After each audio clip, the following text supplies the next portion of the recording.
You ask Tiger to solve. This deals with linear equations with one unknown. The final result is x equals -3/22. Let's solve it step by step. Simplify the expression. Find the greatest common factor of the numerator and denominator. Factor out and cancel the greatest common factor.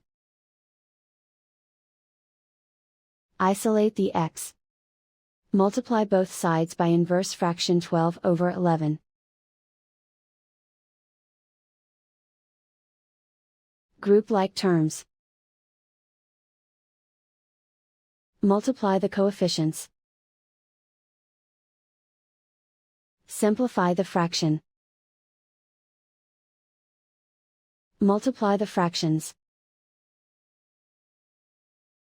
Simplify the arithmetic.